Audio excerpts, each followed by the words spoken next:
இந்தியாவின் வரைபடத்தை கவனிச்சா, ஒரு இடத்துல ஒரு பாதை இப்போ வரைக்கும் முழுசா பயன்படுத்தப்படாம இருக்கு. அந்த பாதை சரியா தேர்ந்தெடுச்சுன்னா, வடகிழக்கு இந்தியாவின் எதிர்காலமே வேற லெவல்ல மாறிடும். ஒரு நாடு முன்னேறணும்னா, முதல்ல அதுக்கு நல்ல சாலைகள் வேணும். ஆனா, நம்ம இந்தியாவுல ஒரு பகுதி இன்னும் உலகத்தோட முழுசா இணைக்கப்படாம தான் இருக்கு. அந்த குறைய சரி பண்ண உருவான திட்டம் தான் கலாதன்.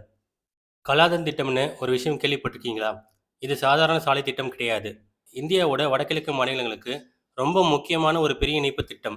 எளிமையா சொன்னா, இந்தியாவின் கொல்கத்தா துறைமுகத்திலிருந்து கடல் வழியா மியான்மரின் சிட்வே துறைமுகத்துக்கு போய், அங்கிருந்து கலாதனார் வழியா உள்ளே போய், அதுக்கப்புறம் சாலை வழியா மிசோரம் மாநிலத்தை அடையிற ஒரு புதிய பாதை தான் இந்த கலாதன் திட்டம். இந்த முழு பாதை சேர்த்தா சுமார் 859 கிலோமீட்டர் இருக்கும்.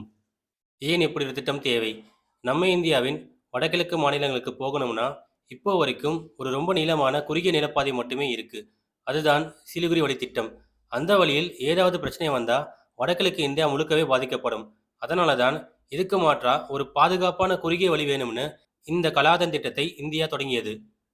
இந்த திட்டம் 3 வகை போக்குவரத்தை இணைக்கிறது. கடல் வழி, ஆறு வழி, சாலை வழி.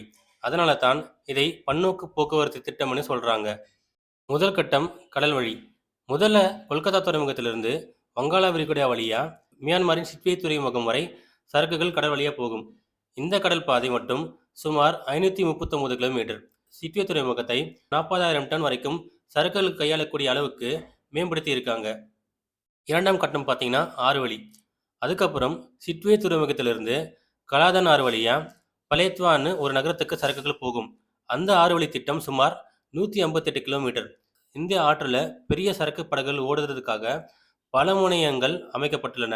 இதையெல்லாம் இந்தியாவே கட்டி மியான்மர் அரசிடம் ஒப்படைத்திருக்கிறது. இறுதியாக மூன்றாம் கட்டம் பார்த்தீங்கன்னா சாலை வழி. பலேத்வா நகரத்திலிருந்து நம்ம மிசோரம் மாநிலத்தின் தலைநகரான ஐசால் வரை 162 கிலோமீட்டர் வரை சாலை அமைக்கப்பட்டுள்ளது.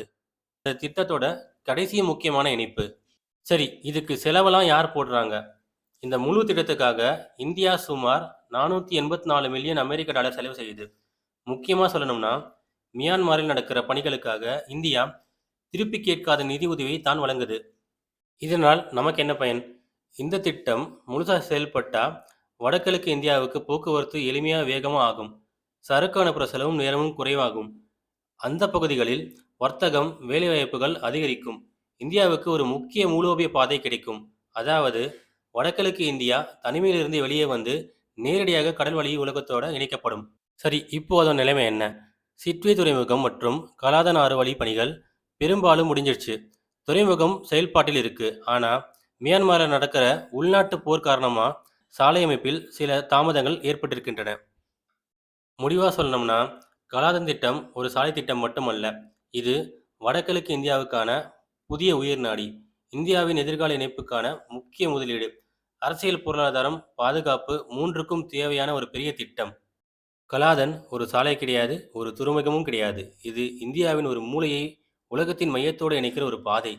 இந்த பாதை முழுசா தேர்ந்தெடுச்சுன்னா, வரைபடத்துல மட்டும் இல்ல, வரலாறுல கூட வடகிழக்கு இந்தியாவுக்கு ஒரு புதிய இடம் கிடைக்கும். இது ஒரு திட்டம் இல்லை, இந்தியாவின் எதிர்கால இணைப்பு. சாலைகள், ஆறுகள், கடல்கள் இவையெல்லாம் இணையும் இடத்துல ஒரு பகுதியின் எதிர்காலமே தொடங்குது. அந்த தொடக்கத்துக்கு பெயர்தான் கலாதன். இது போன்ற பல சுவாரஸ்யமான நிகழ்வுகளை தெரிந்து கொள்ள நம் சேனலை பின்பற்றுங்கள். நன்றி, வணக்கம்.